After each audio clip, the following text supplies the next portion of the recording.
한국전기공사협회 안전기술원 이호건입니다. 잘 부탁드리겠습니다. 이번 시간은 안전보건관리체계 구축에 대해서 말씀을 드릴 텐데요. 제가 이제 안전관계자로 일을 하면서 중처법을 어떻게 효율적으로 대처를 할 것인가 고민하고 그것에 대해서 개인적으로 이렇게 하면은 그나마 좀 대처가 가능하겠다 이렇게 한 사항이니 그렇게 참고해 주시기 바라고, 심도 있게 이 중처법에 대해서 대응을 하실 거면 아까 노무사님에게 컨설팅 같은 것을 받으셔서 준비하시는 것이 더 효과적으로 대응할 방법입니다. 그러면 안전보건관리체계 구축에 관해서 이야기를 드리겠습니다. 중대재해처벌법은 안전보건에 관한 투자를 확대하고 그리고 효과적으로 관리하도록 하여 중대재해를 예방하는 목적과 그리고 근로자를 보호하기 위한 수단으로서 경영 책임자 등에게 처벌을 강화하여 중대재해를 예방하는 두 가지 목적이 있습니다. 중대재해처벌법은 시행령 4조 안전보건관리체계 구축, 이 부분이 가장 중요합니다. 시행령 4조 1호부터 9호까지 이 사항에 대해서 어떻게 사업장에서 준비할 것인가, 그 사항에 대해서 말씀드리겠습니다. 안전보건관리체계란 일하는 사람의 안전과 건강을 보호하기 위해 기업 스스로 위험 요인을 파악하고 제거, 대체, 통제 방안을 마련하여 이를 이행하고 지속적으로 개선하는 활동을 이야기합니다. 그러면 중대재해처벌법 시행령 4조 1호 경영 방침과 목표 설정입니다. 효과적인 안전보건관리 체계를 구축하고 이행하기 위해서는 경영자가 확고한 리더십으로 비전을 제시하여야 하고 인력, 시설, 장비 등 자원을 제공하여야 합니다. 그리고 한 가지 또 참고해서 말씀드릴 것은 이 강의 교재 내용은 사업장에서 되게 적용하기 쉽게 예시를 많이 들어놨습니다. 그러니까 이 강의가 끝나고 사업장에 가시더라도 만약에 경영 방침이 설정되지 않으셨다면 이 사항을 보고 사업장에 맞게 경영 방침을 설정하시길 바라겠습니다. 그리고 이 경영 방침은 수립을 한 다음에 사업장에 게시를 하여야 합니다. 근데 제가 현장을 다녀보니 게시하는 방법이 가장 좋은 방법은 안전 게시판을 안전관리비로 구비를 하실 겁니다. 사업장마다. 그 게시판 안에 이 경영 방침을 첨부하여서 근로자들한테 공지하였다. 이걸로 활용하시는 것이 가장 좋습니다. 다음은 목표 설정 팁입니다. 이것을 참고하셔서 어떻게 할 것이고 우리는 이런 부분에 대해서 14페이지 나와 있는 이런 부분에 대해서 목표를 설정할 것이다 라고 생각을 하신 다음 안전보건활동 목표 세부 추진 계획을 수립을 합니다. 그리고 그것에 따라 분기마다 추진 일정을 정하고 계획을 수립하셔서 실정란에 일자를 기입을 합니다. 그런 식으로 이렇게 세부 추진 계획까지 수립을 하셔야 목표 설정과 경영 방침 설정이 완료가 됩니다. 다음은 시행령 4조 2호 사항입니다. 이것은 제조업 기준으로 상시 근로자 수가 500인 이상인 사업장 또는 시공능력 평가 순위가 200인 이내인 건설업자에 대해서 해당이 됩니다. 그렇기 때문에 이 부분은 저희 전기공사업에서는 해당이 안 되기 때문에 생략하겠습니다. 다음은 시행령 제4조 3호 사항입니다. 이 사항은 쉽게 생각해서 위험성 평가라고 생각을 하시면 됩니다. 그럼 위험성 평가가 무엇이냐? 사전에 사업장의 유해 위험 요인을 파악하고 해당 유해 위험 요인을 결정하여 가능성과 중대성으로 결정하여 감소 대책을 수립하는 일련의 과정을 말합니다. 그리고 건설업에서는 저희 전기공사 대부분은 공사 금액이 20억이 넘지 않는 부분이 상당히 많습니다. 그래서 고용노동부 고시 2020-53호에 사업장 위험성 평가에 관한 지침에 보시면 총 공사 금액이 20억 미만인 건설공사에 한해서는 위험성을 추정하는 3번 사항을 생략할 수 있다고 되어 있습니다. 그래서 사업장에서는 쉽게 20억 공사 미만 사업장에 대해서는 쉽게 위험성 평가를 시행할 수 있습니다. 그러면 위험성 평가가 무엇이냐? 제가 가정하여 말씀을 드려보겠습니다. 저희가 공제조합 본사에 나와서 노년역까지 가야 하는 작업을 시행을 하여야 합니다. 그리고 사업 밖에서는 이런 워킹데드에 있는 좀비와 킹덤에 나오는 좀비가 있다고 가정을 해봅니다. 그리고 워킹데드에 나오는 좀비를 아시는 분과 킹덤에 나오는 좀비를 아시는 분이 모두 위험성 평가 회의에 참석을 하셔서 어떤 부분이 위험하고 어떤 부분이 위험하지 않은 일을 가려내줘야 합니다. 그럼 그 다음 장 가겠습니다. 위험성 평가 실시 흐름 인도인데요. 첫 번째, 위험성 평가 실시 규정을 작성합니다. 그리고 노년역까지 가는 사항에 대해서 선정합니다. 그 다음에 자료를 수집합니다. 여기 노년역까지 가는 과정에서 킹덤에 나오는 좀비가 있는지, 워킹데드에 나오는 좀비가 있는지 그 부분을 파악합니다. 그리고 위험 요인을 파악합니다. 이게 어떤 위험인가? 우리가 역까지 가는데 워킹데드에 나오는 좀비는 어떠한 위험이 있는가? 킹덤에 나오는 좀비는 어떠한 위험이 있는가를 파악합니다. 예를 들면 워킹데드에 나오는 좀비는 걸어다닙니다. 밤에도 활동하고 낮에도 활동합니다. 그리고 킹덤에 나오는 좀비는 뛰어다닙니다. 상당히 위험합니다. 하지만 낮에는 활동하지 않습니다. 이런 그 위험 요인을 정확하게 파악을 하여 위험성을 결정을 하고 그 위험성이 우리 사업장에서 허용 가능한 위험인지 아니면 허용 가능하지 않은 위험인지를 결정하여서 감소 대책을 수립하는 겁니다. 감소 대책이 수립은 마지막은 이런 식이 되겠죠. 우리 킹덤에 나오는 좀비는 밤에 활동하니 낮에 노년역까지 가겠다. 밤에는 움직이지 않겠다. 이런 식으로 결정을 하고 그것대로 시행을 하시면 되는 것입니다. 위험성 평가는 그럼 언제 시행을 하느냐? 위험성 평가는 최초평가, 정기평가, 수시평가로 나눠집니다. 최초평가는 공사, 착공 전에 하시고 정기평가는 최초평가 후 매년 정기적으로 시행합니다. 그리고 수시평가는 공법 변경이나 설계 변경 등을 통해 그 작업에 대해서 시행이 안 됐을 때 정기평가와 최초평가에 누락이 됐을 때 수시평가를 시행하시면 됩니다.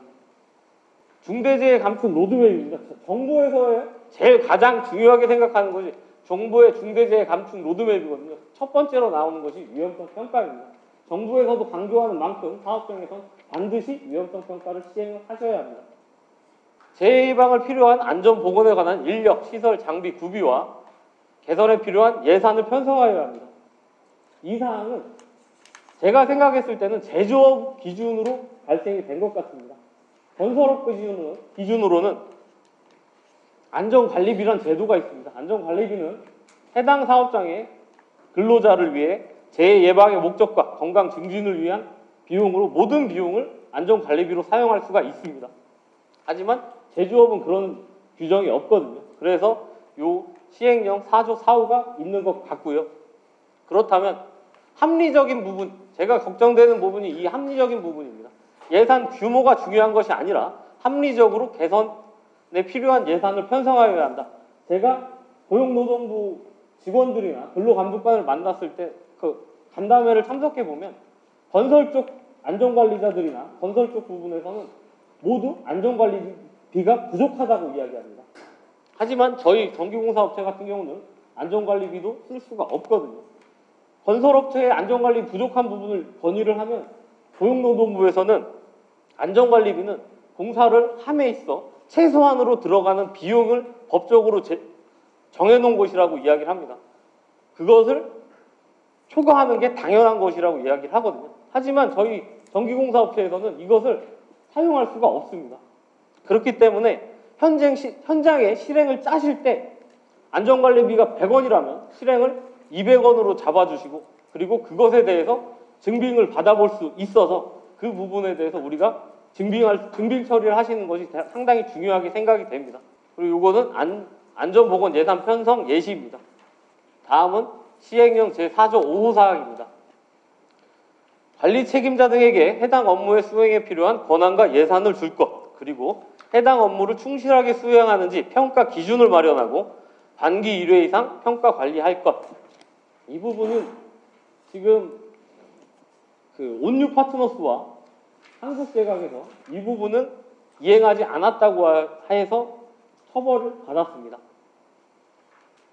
그럼 조직 구성은 보시는 바와 같이 현장 소장, 그리고 안전관리자가 있다면 안전관리자, 그리고 각 팀의 관리 감독자들로 조직을 구성을 하고, 그리고 그 구성별로 업무 담당자 역할을 업무 편성을 해줍니다.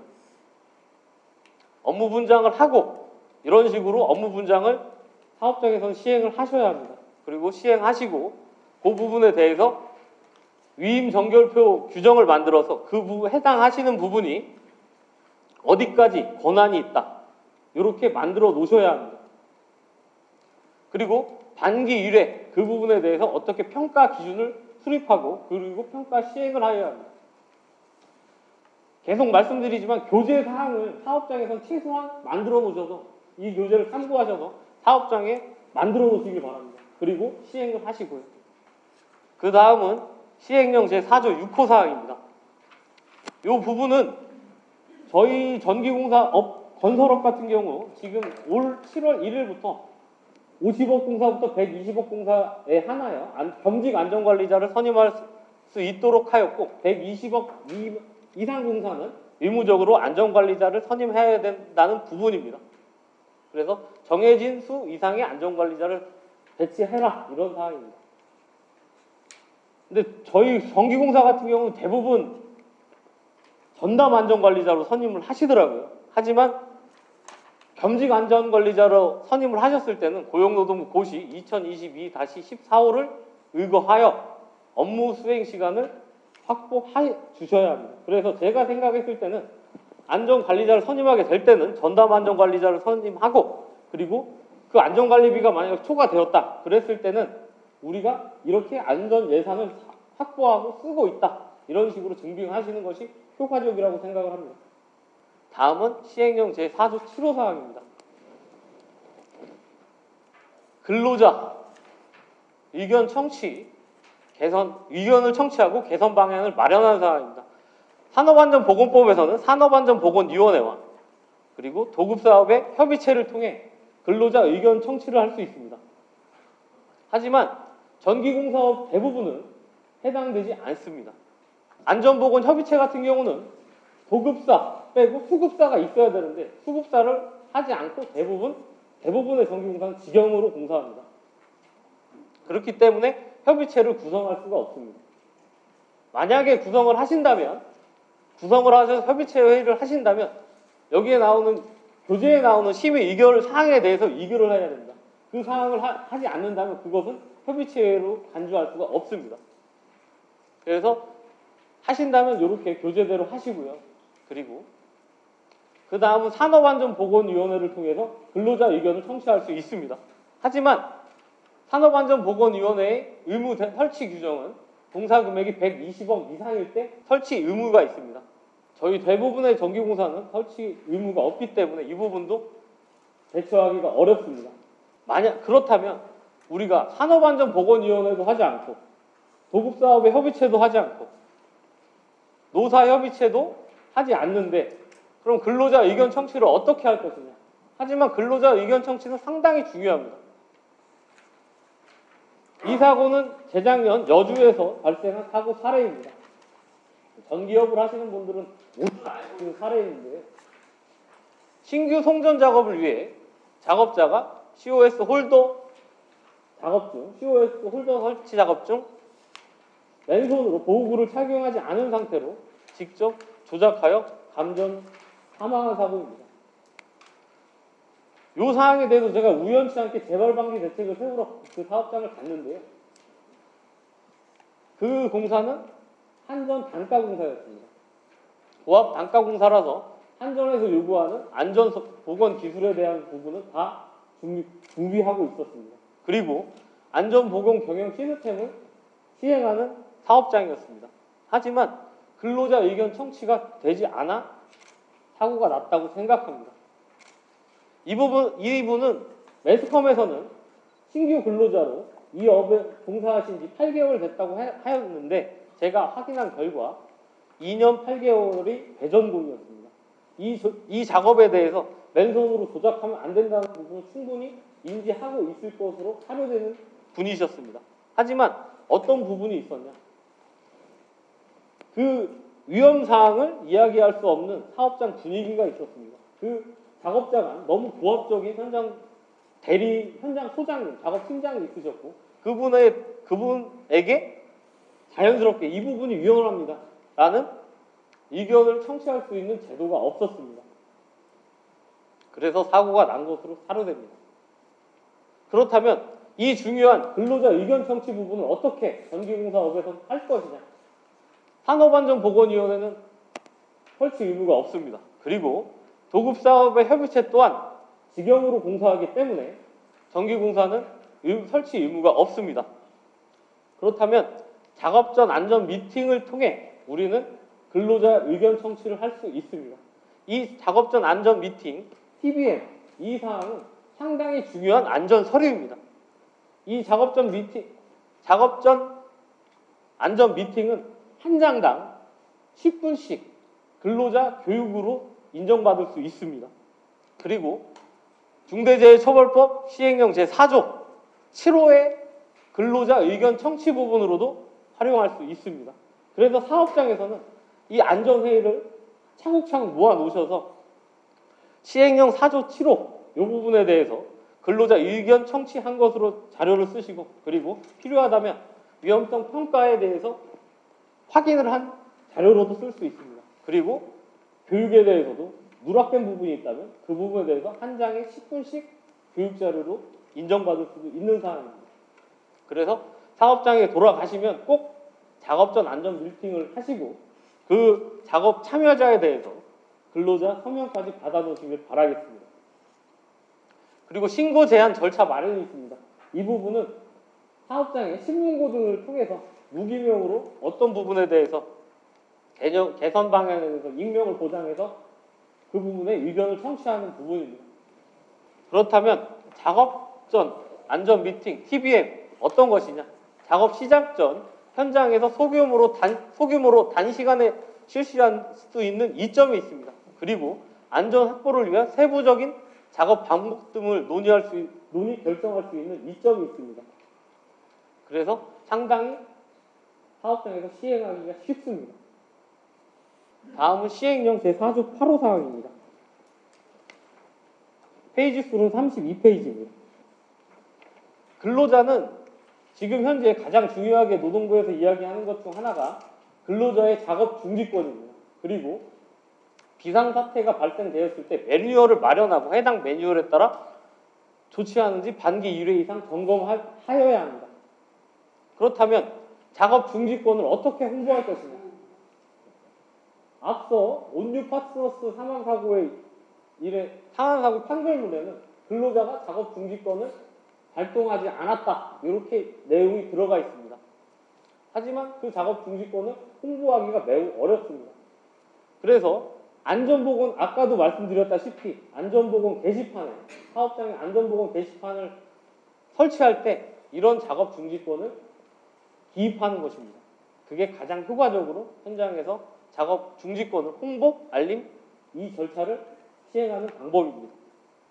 그 다음은 대응 시나리오입니다. 사고가 났을 때 어떤 부분에 대해서 우리 사고 발생이 빈번하고, 그리고 사고가 발생되었을 때 중대재해로 이어질 수 있는 사고에 대해서 대응 시나리오를 만들어야 합니다. 교재에 보시는 바와 같이 35, 36페이지에 대응 시나리오 작성 예시가 있습니다. 이것을 참고하셔서 시나리오를 작성하시길 바라겠습니다. 그리고 반기 1회 이상 점검하시길 바라겠습니다. 점검표는 이런 식으로 작성하실 수 있습니다. 다음은 시행령 4조 9호 도급, 용역, 위탁업체의 안전확보 기준 수립, 그리고 반기 1회 평가입니다. 중대재해, 앞서 노무사님이 말씀드린 바와 같이 이 부분이 재해 난 사고들은 모든 사고가 중대재해가 발생됐을 때 이 4조 9호 사항을 이행하지 않았다고 나와 있습니다. 하지만 도급이란, 도급 용역이란 하도급사가 있을 때 시행을 하는 것입니다. 만약에 하도급사가 있으시다면 40페이지를 보시고요. 이 사항에 대해서 안전보건 수준을 평가를 하셔야 합니다. 그리고 단기 1회 평가 기준을 수립하고 단기 1회 평가를 이렇게 하셔야 하는 사항입니다. 그리고 이제 마지막인데요. 보시면 온유 파트너스와 한국제강이 판결이 나왔습니다. 온유 파트너스는 중대재해처벌법 4조 안전보건 확보 의무를 하지 않았다. 그리고 시행령 4조 3호 위험성 평가를 시행하지 않았다. 그리고 시행령 4조 5호 관리 책임자 등에 대해서 평가를 하지 않았다. 그리고 시행령 제4조 8호 작업 중지권을 발동하지 않았다. 그래서 원청 경영 책임자는 징역 1년 6개월, 벌금 3천만 원 받았고요. 그리고 원청 소장은 징역 8개월, 산업안전보건법 위반으로 징역 8개월, 하도급사 소장도 징역 8개월 선고받았습니다. 하지만 이 부분은 집행유예이기 때문에 문제가 되지 않았습니다. 하지만 한국제강의 경우 시행령 제4조 5호 관리 책임자 등에 대해서 평가를 하지 않았고 시행령 4조 9호 도급 평가 기준을 수립하지 않았고 그리고 6개월에 이래 평가를 하지 않았다. 이 부분으로 경영 책임자는 징역 1년, 벌금 1억 실형을 받았고요. 그리고 하도급사 소장은 징역 6개월 집행유예를 받았습니다. 지금 말씀드린 시행령 4조 1호부터 9호까지는 사업장에 그 현장에 모두 이 서류가 비치가 되어 있어야 합니다. 그리고 이 비치된 서류를 단기 1회 본사에서 확인해왔다고 경영 책임자는 그 확인한 증빙을 만들어 놓으셔야 합니다. 사업장에서만 돌아가는 게 아니고 본사에 이 서류를 따로 비치하셔서 확인했다는 증빙을 만들어 놓으셔야 제가 생각했을 때는 안전보건 관리에 관심을 가졌다라고 생각할 수 있을 것 같습니다. 여기 계신 모든 분들의 사업장에 중대재해가 발생하지 않길 바라면서 이 교육을 마치겠습니다. 수고하셨습니다.